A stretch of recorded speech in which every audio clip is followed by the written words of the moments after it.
and will probably be in there very soon with state police and troopers because he's not wearing a mask as he does his first unsafe Zoom appearance on this very program. John, good afternoon and good evening.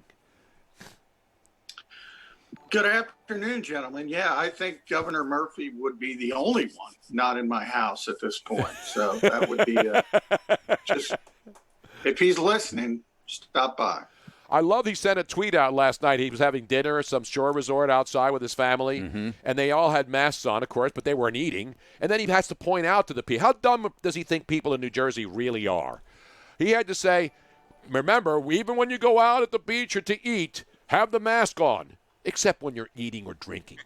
Thanks. Thank you. Thanks a lot. Thank you, Governor.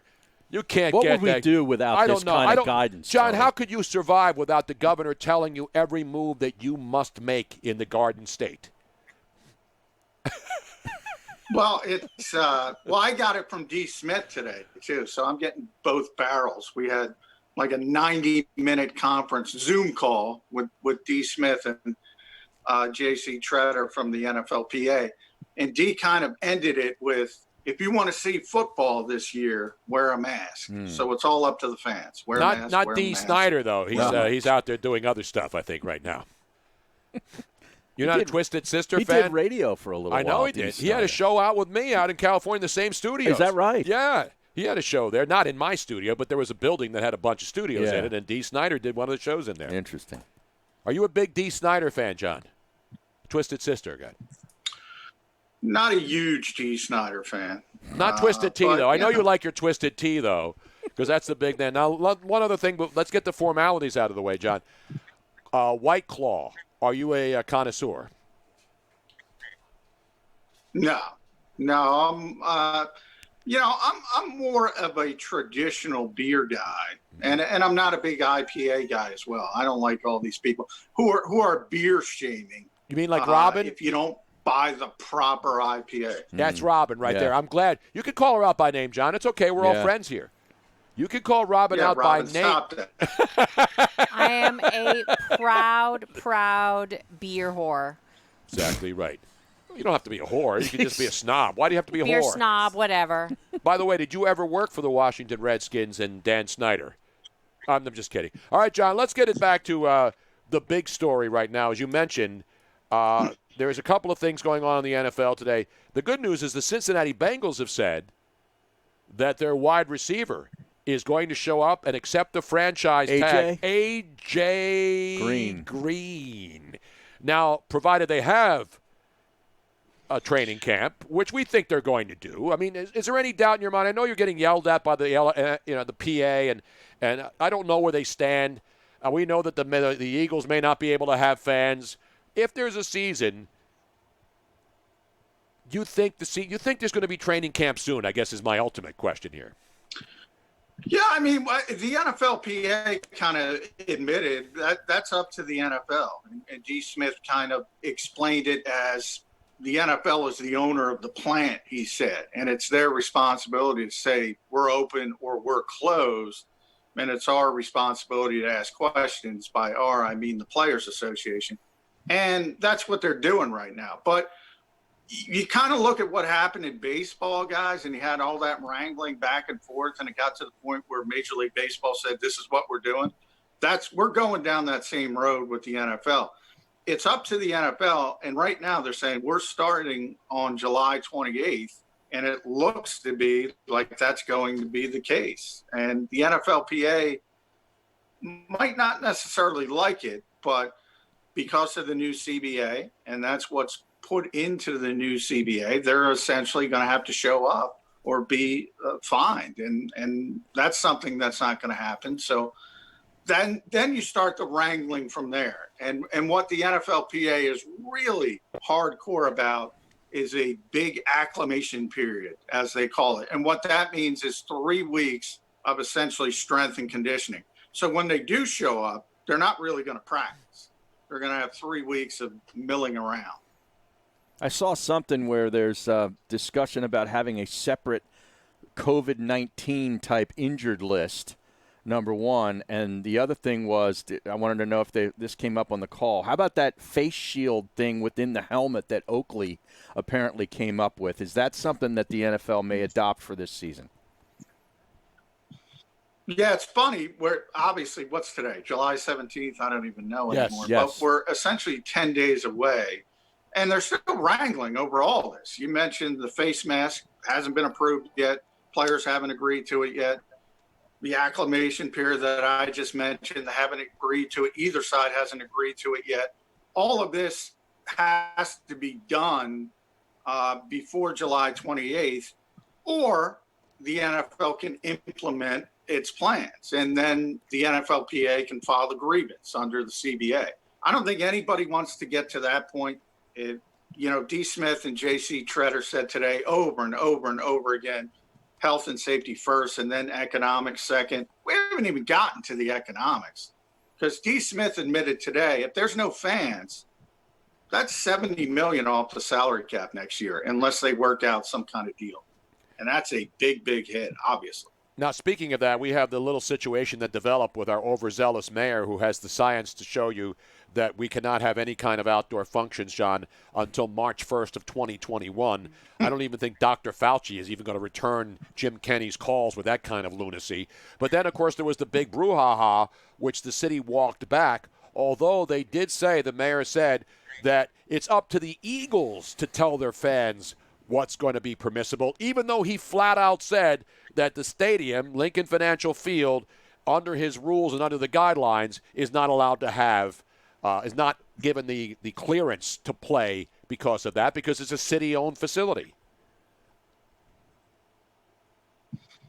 Yeah, it is. When it comes down to it, it is up to the city. I mean, if the city says no fans, the Eagles can't have fans, and then you can talk about who has the responsibility of telling those fans, blah, blah, blah.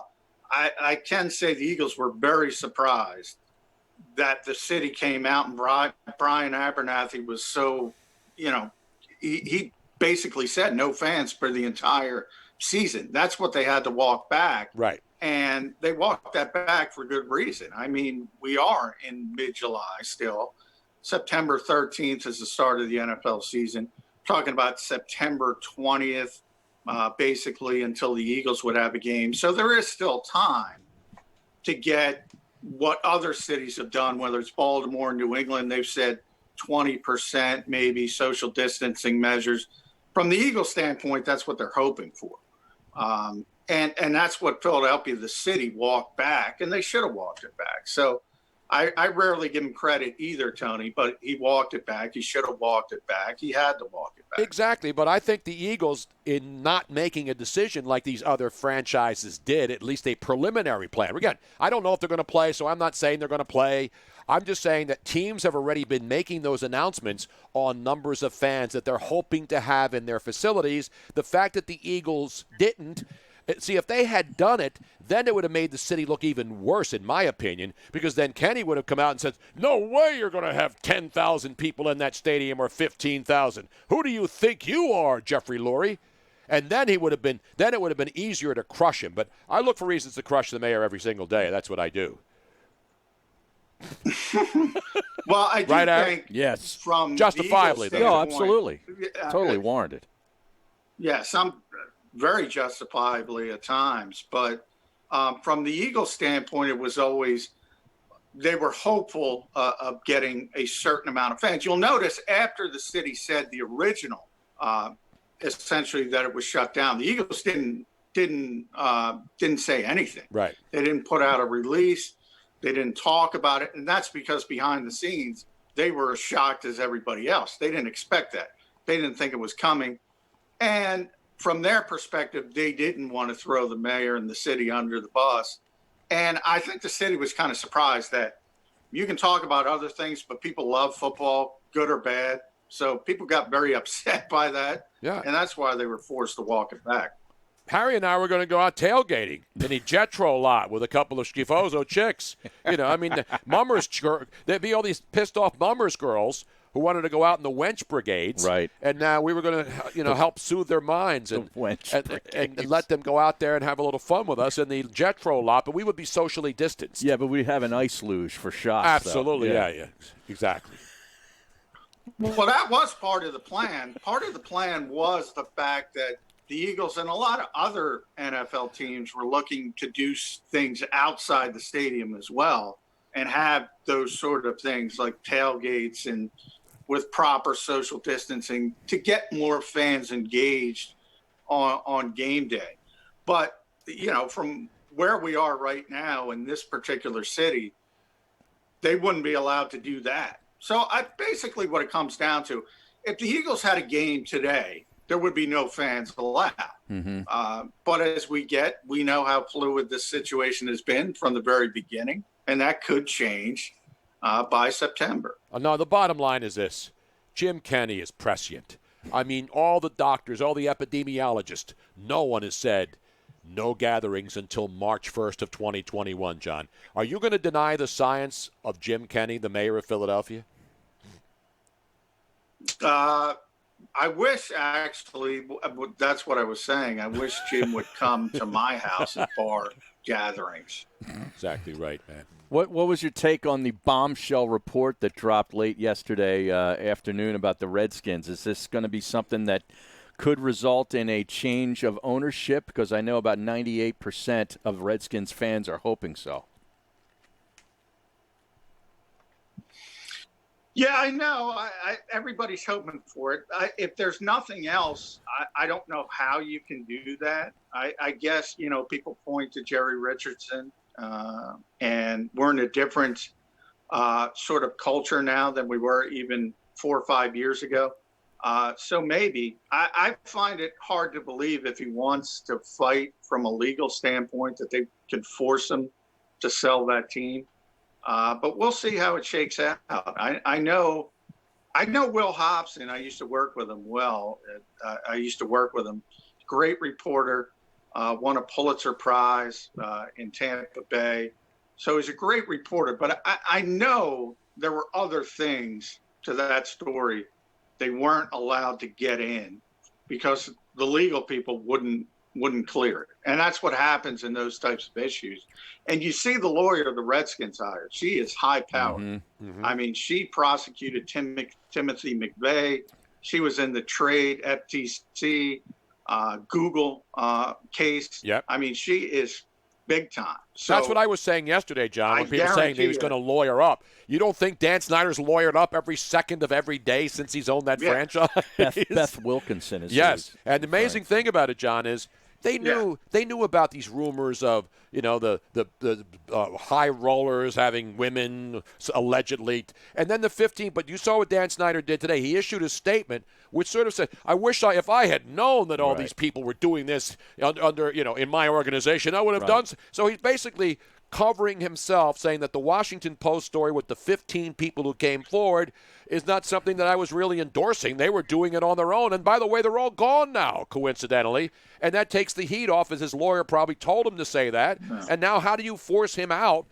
And Darren Ravel was getting crushed yesterday because even he went online and said that these are not grounds to have a guy sell a team. You can't. We want to fire the man. You can fire the coach. No. You can't fire the owner. It's like plausible deniability. Exactly right. That's basically it. Right? I saw them last week too. They were opening up for what was the other band I saw earlier? We were mentioning. I forget all these bands. These indie bands. Plausible. Well, it's like the New York Knicks fans trying to get rid of James Dolan, who might be the worst owner in sports. Daniel Snyder certainly would be in top 5. You can't get rid of a guy for being a bad owner. You'd love to, but he owns the football team. Well, what is the Mount Rushmore of bad owners? That's a good one. That raises to the level of forcing him out of this particular industry. Maybe, on the other hand, maybe he wants to get out. Maybe he doesn't want to deal with this anymore. So it might shake out that way. And you know what? No matter what, that franchise is still worth a lot of money. I don't care how bad the team was or what his record was or how crappy the stadium is. There'll be people standing in line with money hand over fist to buy the Washington Football Club, still the Redskins at this hour, until I am notified otherwise. Can we get a group together? It is. Can we get a group together? You and me, Harry, the Twitch stream. We all pool in together. We do one of those. We actually go into Twitter and we hack in and get people to send us Bitcoin so we can buy the Washington Redskins. How about that? I'd be up for that. Now, you were didn't you have problems on your certified verified account? Did he get shut down like you did? For a couple minutes. John, were you having trouble the other night when the Twitter shut down. I got shut down for a couple hours. Me too. And there was a lot of blue checkmark hate. It was like Twitch hate. A lot of blue checkmark hate. Every blue checkmark was something happened to them. But not everybody had like an ad. They were deactivated for a while. Yeah. You saw it. I showed Harry in real time that there was something going on with my account. Well, I think Twitter. When they Twitter figured out shut down all because they were hacking verified people. Right. So they just did a preemptive shutdown of all blue check marks so that nobody else could get hacked. And now they're saying it may be an inside job. Hard to believe. Yeah. It was an inside job. It had to be. That's the beauty of it. Well, Jack. That's very comforting that a random Twitter employee can basically shut down America. That's very comforting. Yeah, exactly right. We need more people like that. Well, we got everybody's trying to shut down America, John. Right, yeah. You don't have to work in Twitter to try to shut down the country. You know, no matter what happens, everybody wants it shut down. But we're still essential no matter what happens, John. One last thing, I saw another NFL note today. I mentioned the Bengals and their situation. What was the other thing I had here, Harry? I don't even have it written down. I guess that's it. Now, I have a question. No, James Harrison. That's what I want to ask him about. The wrestling movie. Now, you're a big he's a big wrestling fan. Oh, The swimming pool James Harrison moves. You're an old school wrestling guy. Harry and I go back into the wrestling days of the legendary characters.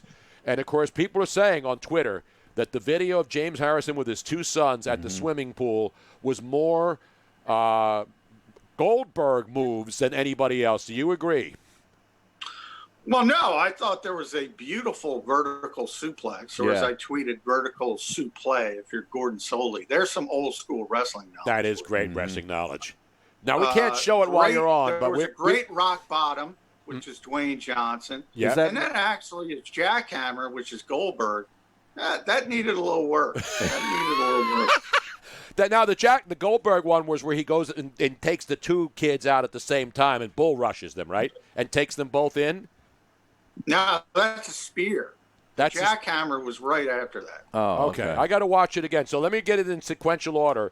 So and I knew he broke this down like the Zapruder film. I'm glad I wrote this down, and we have a man who understands this. Right. Because Harry and I were watching it. All the experts in here, who are wrestling experts, were trying to figure out which individual moves that the great James Harrison was putting on his kids. It was brilliant, brilliant stuff. It was a great video. It was great. It really One was. of his sons had a light jacket on, though. You notice that? Yeah. But the finish, though, the finishing move, that was just your basic, not even basic. That was a brilliant suplex, was it not? Yeah, there was a straight suplex in there. And then there was another suplex where he kind of did something else. The first one was the vertical suplex. The second one was the rock bottom. Third one, I believe, was the spear. Fourth one was Jackhammer. I forget the fifth one. You'll have to. Well, the rock bottom is almost like a choke slam, isn't it? Similar to something like that? Almost, yeah. You pick him up by the shoulder. That's Dwayne Johnson's move. That's why it's the rock bottom. Can you smell what The Rock's cooking right now? Can you smell what John McMullen's cooking right now? We needed a Pedro Morales move in there, John. Exactly right, That's man. a Boston. Wait, what is that one? You broke up there. What is the Pedro Morales move? The Boston Crab. Oh, man. Take him by the legs, you turn him over. Yeah, I like that one.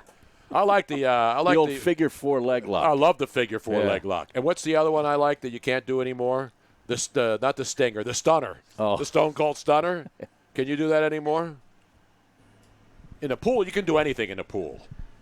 You can do anything in a pool. No rules. Now, Tony, I do owe Mr. McMullen an apology because on bended knee, I was not following him on Twitter. I just looked at it. No, I just looked at it. Another problem. I definitely was. I don't know why. Big time. Yeah, exactly. So I saw Conlon wasn't following. Yeah. I said, I guess I pissed him off. He wasn't following He anybody wasn't on the following show. half the show last He week. didn't follow Robin. He didn't follow Harry. He Yeah. was following me because he knew I would have just thrown his ass out of here. Right. Exactly right. So He wasn't John, firing I Ryan. apologize. He wasn't firing Ryan Rothstein, who does the podcast with you.